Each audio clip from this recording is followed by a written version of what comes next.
بسم اللہ الرحمن الرحیم۔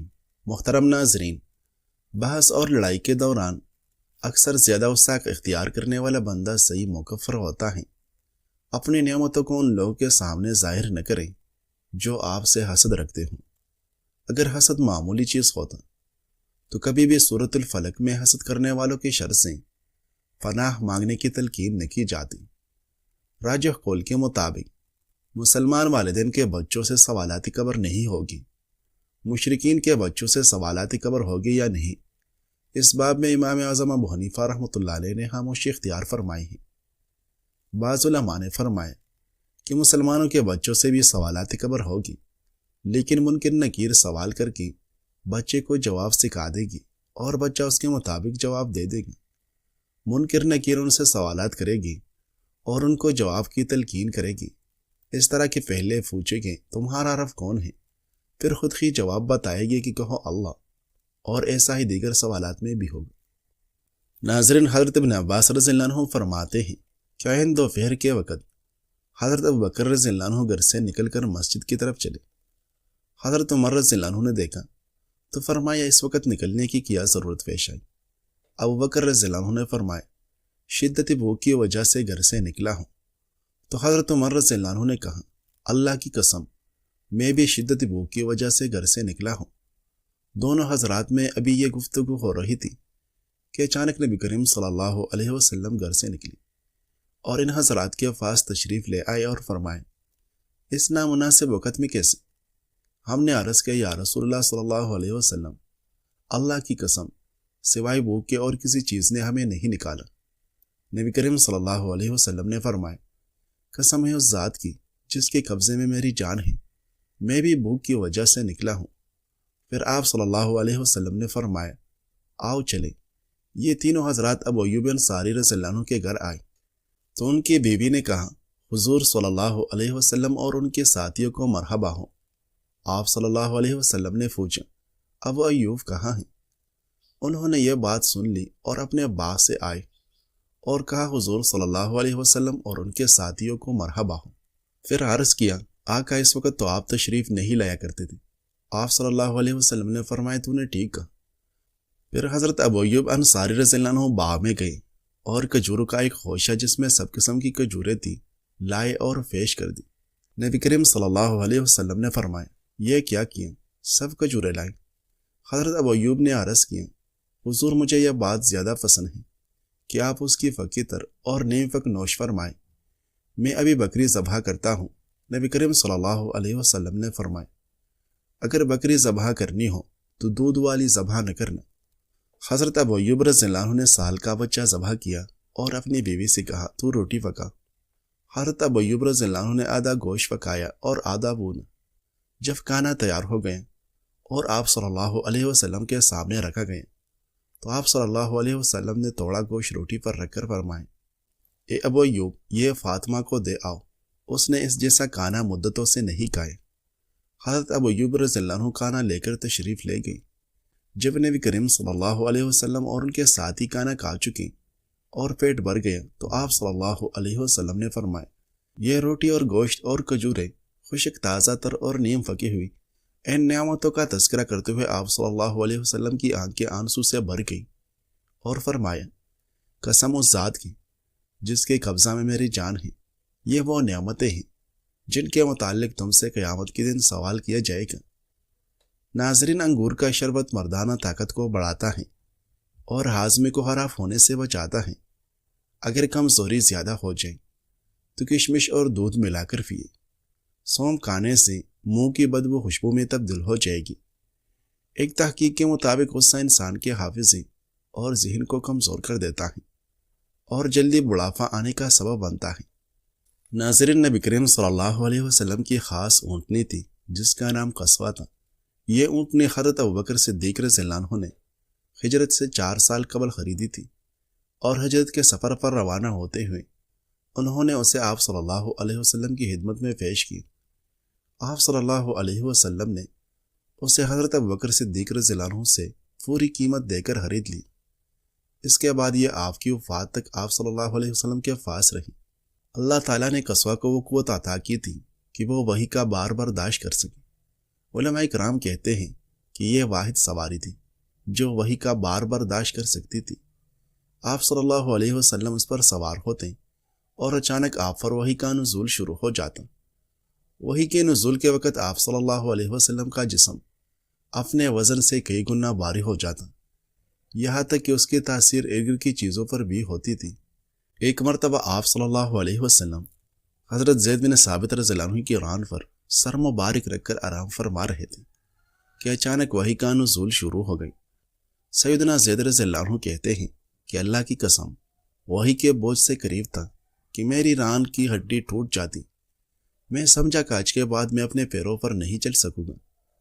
حضرت عائشہ رضی اللہ عنہا فرماتی ہیں کہ رسول اللہ صلی اللہ علیہ وسلم اپنی اونٹنی پر سوار ہوتے ہیں اور اچانک آپ صلی اللہ علیہ وسلم پر وحی کا نزول شروع ہو جاتا۔ وحی کا اتنا بوجھ ہوتا کہ ہمیں ایسا معلوم ہوتا کہ کسوہ کی ہڈیاں چٹک جائے گی۔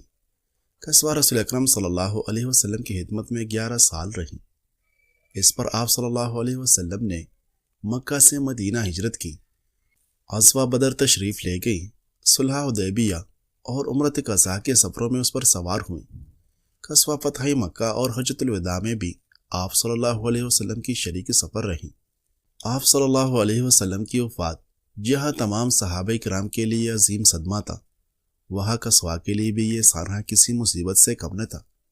صحابہ کرام رفتہ رفتہ اس صدمے سے نکل آئے، مگر کسوہ کو نبی کریم صلی اللہ علیہ وسلم کی جدائی برداشت نہ ہو سکی۔ شدت عام سے خود اپنا بوجھ اٹھانے کی قابل نہ رہی۔ کسوہ نے کھانا پینا ترک کر دیا، آنکھوں سے مسلسل آنسو بہتے رہتے تھے، یہاں تک کہ صحابہ کرام نے اس کی حالت پر رحم کھاتے ہوئے اس کی آنکھوں پر پٹی باندھ دی۔ رسول اکرم صلی اللہ علیہ وسلم کے وصال کے بعد کسوہ پر کوئی سوار نہ ہوا۔ پھر حضرت ابوبکر صدیق رضی اللہ عنہ کی خلافت کا 1 سال بھی پورا نہیں ہوا تھا کہ کسوہ اس دنیا سے رخصت ہوگی۔ ناظرین، صبح کے وقت نہانے سے دماغ تیز ہوتا ہے، فالسے کا شربت پینے سے معدے کی جلن اور تیزابیت ختم ہو جاتی ہے۔ اگر چٹنی کا رنگ فریش رکھنا ہو تو بناتے وقت اس میں 1 چمچ لیموں اور سرکہ شامل کر دیں۔ روزانہ صرف 20 منٹ چہل قدمی کر لینے سے آپ کی چربی پگھلنا شروع ہو جائے گی اور آپ کا جسم دن بدن سمارٹ ہوتا جائے گا۔ درخت جتنا اونچا ہوگا اس کا سایہ اتنا ہی چھوٹا ہوگا، اس لیے اونچا بننے کے بجائے بڑا بننے کی کوشش کیجیے۔ 3 خشک میوے ایسے ہیں جن میں انڈوں سے زیادہ پروٹین پایا جاتا ہے، ان میں مونگ پھلی، بادام اور پستے شامل ہیں۔ باہر چھلکے کی پستوں کے 1 اونس میں تقریباً 6 گرام پروٹین ہوتا ہے۔ اس کے علاوہ اس میں پوٹاشیم، وٹامن B6 اور مگنیز کی وافر مقدار پائی جاتی ہے۔ ایک حالیہ تحقیق کے مطابق یہ معدے اور آنتوں کی صحت کے لیے نہایت مفید ہوتے ہیں۔ بادام میں پروٹین کی بہت زیادہ مقدار پائی جاتی ہے، جس کی وجہ سے انڈوں کا ایک بہترین متبادل بھی ہے۔ فی اونس یا 23 بادام میں 6 گرام پروٹین ہوتی ہے۔ پروٹین کے علاوہ 23 باداموں میں 3.5 گرام فائبر بھی شامل ہوتا ہے، جو کہ روزانہ کی مطلوبہ مقدار سے 10% زیادہ ہوتا ہے، جو کہ اینٹی آکسیڈنٹ ہونے کے ساتھ دل کی صحت کے لیے اضافی طور پر مفید ہوتا ہے۔ مونگ پھلی تکنیکی طور پر دالوں میں شمار ہوتی ہے، لیکن ذائقے اور غذائی خصوصیات میں مماثلت کی وجہ سے عام طور پر خشک میوے کے طور پر پہچانی جاتی ہیں۔ مونگ پھلی کے 1 اونس یعنی 29 گرام مقدار میں 7 گرام پروٹین اور 2 گرام فائبر ہوتا ہے۔ ناظرین، حضرت انس رضی اللہ عنہ سے مروی ہے، شب معراج میں نبی صلی اللہ علیہ وسلم پر 50 نمازیں فرض ہوئی تھی، کم ہوتے ہوتے 5 رہ گئی، اور پھر ندا لگائی گئی کہ اے محمد صلی اللہ علیہ وسلم، ہمارے یہاں بات بدلتی نہیں، آپ کا ان 5 پر 50 ہی کا ثواب ملے گا۔ ناظرین، تحقیق سے پتہ چلا کہ نوجوان خواتین میں روزانہ کشمش کے استعمال سے ہیموگلوبن یا فولاد کی سطح میں بہتری آتی ہے۔ البتہ صرف کشمش سے فولاد کی کمی کا علاج ممکن نہیں۔ کشمش قبض اور آنتوں کے صحت مند بیکٹیریا کے لیے مفید ہیں۔ جو لوگ کشمش باقاعدگی سے کھاتے ہیں وہ قبض سے محفوظ رہتے ہیں، بالخصوص بھگو کر کھانے سے یہ کافی مفید ہو جاتا ہے۔ حضرت ابو محذورہ رضی اللہ عنہ اپنا واقعہ بیان کرتے ہیں کہ میں اپنے ساتھیوں کے ساتھ حنین کی جانب نکلا۔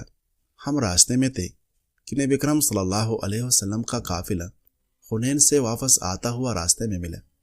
نبی اکرم صلی اللہ علیہ وسلم کے مؤذن نے اذان پڑھی۔ ہم نے کچھ فاصلے سے اذان کی آواز سنی تو ہم راستے سے الگ ہو کر بیٹھ گئے۔ ہم نے اذان سن کر اس کے الفاظ کو مذاق اور استہزاء کے طور پر دہرانا شروع کر دی۔ نبی اکرم صلی اللہ علیہ وسلم نے ہماری آواز سن لی۔ آپ صلی اللہ علیہ وسلم نے کسی کو حکم دیا کہ ہمیں آپ کے سامنے حاضر کیا جائے۔ جب ہمیں آپ صلی اللہ علیہ وسلم کے سامنے لائے گئے تو آپ صلی اللہ علیہ وسلم نے فرمایا، تم میں سے کس کی آواز بلند تھی؟ یہ سن کر سب نے میری طرف اشارہ کر دیا اور وہ اس معاملے میں سچے تھے۔ آپ صلی اللہ علیہ وسلم نے باقی سب کو جانے کی اجازت دے دی مگر مجھے پابند کر دیا۔ پھر حکم دیا، اٹھ اور اذان پڑھ۔ میں حکم سن کر اٹھا۔ اس وقت نبی کے پاک صلی اللہ علیہ وسلم کی شخصیت سے زیادہ مجھے کسی چیز سے نفرت اور عداوت نہ تھی۔ جس چیز کا آپ صلی اللہ علیہ وسلم نے مجھے حکم دیا تھا وہ بھی مجھے از حد ناپسند تھی۔ بہرحال میں اٹھا اور آپ صلی اللہ علیہ وسلم کے سامنے کھڑا ہو گئے۔ آپ صلی اللہ علیہ وسلم نے مجھے اذان کے کلمات سکھائے اور فرمایا، اب بلند آواز سے کہنا شروع کر دیں۔ جب میں نے اذان مکمل کی تو آپ صلی اللہ علیہ وسلم نے مجھے بلایا اور ایک تیلی مجھے عطا فرما دی جس میں کچھ چاندی تھی۔ اس کے بعد آپ صلی اللہ علیہ وسلم نے میری پیشانی پر اپنا ہاتھ رکھا، پھر وہ میرے چہرے پر پھیرتے ہوئے میرے سینے تک لائے اور میرے پیٹ اور کلیجے پر پھیرا، پھر میرے ناف تک آپ صلی اللہ علیہ وسلم نے ہاتھ پھیرا۔ اس کے بعد آپ صلی اللہ علیہ وسلم نے دعا فرمائی، اللہ تعالیٰ تجھے برکت عطا فرمائے اور تیرے اوپر اپنا فضل و کرم کرے۔ اب میری قلبی حالت بدل چکی تھی۔ میں نے عرض کیا، اے اللہ کے رسول صلی اللہ علیہ وسلم، مجھے مکہ میں مؤذن مقرر فرما دیجیے۔ آپ صلی اللہ علیہ وسلم نے کہا، جاؤ، میں نے تجھے حرم مکہ کا مؤذن مقرر کر دیا۔ اب میرا دل نبی اکرم صلی اللہ علیہ وسلم کی محبت سے یوں بھر گیا تھا کہ کائنات کی کوئی چیز مجھے آپ صلی اللہ علیہ وسلم سے زیادہ محبوب نہ تھی۔ میں نبی اکرم صلی اللہ علیہ وسلم کے مقرر کردہ عامل مکہ حضرت عطاب بن اسید رضی اللہ عنہ کے پاس آئے اور انہیں پورا واقعہ سنائے۔ چنانچہ اس وقت سے میں اذان کی ذمہ داری نبھا رہا ہوں۔ سنن البیہقی میں بیان کیا گیا ہے کہ حضرت ابو محذورہ رضی اللہ عنہ کی اولاد، ان کے پوتے اور پرپوتے سب مسجد حرام میں اذان دیا کرتے تھے۔ ناظرین، بادام کے استعمال سے حافظہ تیز ہوتا ہے اور جگر کی کمزوری ختم ہوتی ہے۔ روٹی کھانے کے بعد صرف 10 منٹ واک کر لو، معدہ خراب نہیں ہوگا۔ کھانے کے بعد لیمو چاٹ لیا کرو، موٹاپا قریب نہیں آئے گا۔ دہی اور دودھ کو ایک ساتھ کھانے سے گریز کرنا چاہیے کیونکہ ان دونوں کی خصوصیات اور عمل نظام بالکل مختلف ہیں۔ دہی پہلے ہی خمیر شدہ ہے جبکہ دودھ صرف ابلا ہوا ہے۔ دونوں کو ملانے سے آنتوں میں بیکٹیریا کا توازن بگڑ سکتا ہے جس سے گیس، تیزابیت یا بدہضمی ہو سکتی ہے۔ اس لیے دودھ کے ساتھ دہی کھانا ایک چھوٹی لیکن سنگین غلطی ہو سکتی ہے۔ ٹماٹر، بینگن اور کالی مرچ کے ساتھ دہی کھانے سے جسم میں سوزش اور جلن بڑھ جاتی ہے۔ ان سبزیوں کے بیجوں میں ایسے مرکبات ہوتے ہیں جنہیں ہضم کرنا مشکل ہوتا ہے۔ ان سبزیوں کے ساتھ دہی کھانے سے بعض اوقات اسقال، پیٹ کے مسائل اور آئی بیس کی علامات ہو سکتی ہیں، اس لیے انہیں ایک ساتھ کھانے سے گریز کریں۔ ناظرین، ایک صاحب سفر میں تھے کہ راستے میں نماز کا وقت ہو گئی۔ ایک آبادی میں داخل ہوئے اور نماز کے لیے مسجد کا فتح کیا تو قریب ہی مسجد مل گئی۔ جب نماز کے لیے مسجد میں جانے لگے تو خیال آیا کہ اپنی سواری یعنی گھوڑا کس کے حوالے کروں، کہیں ایسا نہ ہو کہ میرے غیر موجودگی میں کوئی میری سواری اور اس پر لگی بیش قیمت زین جو کہ گھوڑے کی کمر پر باندھتے ہیں چوری کر لے۔ ابھی وہ اس شش و پنج میں تھے کہ ان کی نظر ایک نوجوان پر پڑی جو ان کی ہی طرف دیکھ رہا تھا۔ لڑکے کو اشارہ کر کے بلایا اور کہا کہ بیٹا، میں مسافر ہوں، نماز کا وقت ہو رہا ہے، کیا میری نماز ادا کرنے تک تم میرے سامان اور سواری کی حفاظت کر سکتے ہو؟ لڑکے نے کہا، کیوں نہیں، آپ بے فکر ہو کر نماز کے لیے جائیں، میں آپ کے سامان کے پاس کھڑا ہوں۔ وہ صاحب بہت خوش ہوئے اور نماز کے لیے مسجد میں چلے گئے۔ جب نماز پڑھ کر باہر آئے تو یہ دیکھ کر حیران رہ گئے کہ نہ صرف وہ لڑکا غائب تھا بلکہ گھوڑے کی زین بھی غائب تھی۔ خیر صبر کر کے بازار کا رخ کیا کہ نئی زین خرید لوں۔ ایک دکان پر رکے تو دیکھا کہ ان کی وہی زین اس دکاندار کی دکان پر لٹکی ہوئی ہے۔ انہوں نے دکاندار سے کہا کہ یہ زین تمہارے پاس کہاں سے آئی؟ اس نے جواب دیا کہ ابھی ایک لڑکا 2 درہم میں بیچ کر گیا ہے۔ ان صاحب نے اپنا ماتھا پھیٹ لیا اور بولے، ارے اللہ کے بندے، تھوڑا صبر کر لیتا تو یہ 2 درہم حرام نہ ہوتے۔ جب دکاندار نے پوچھا تو بتایا کہ میں نے نماز میں ہی سوچ لیا تھا کہ نماز پڑھ کر اس لڑکے کو 2 درہم دوں گا، مگر افسوس جلد بازی کی وجہ سے اس نے اپنی کمائی حرام کر لی۔ اگر یہ لڑکا صبر کر لیتا تو یہی 2 درہم اسے ملتے، مگر جائز طریقے سے ملتے۔ انسان کو رزق اتنا ہی ملتا ہے جو اللہ نے نصیب میں لکھ دی۔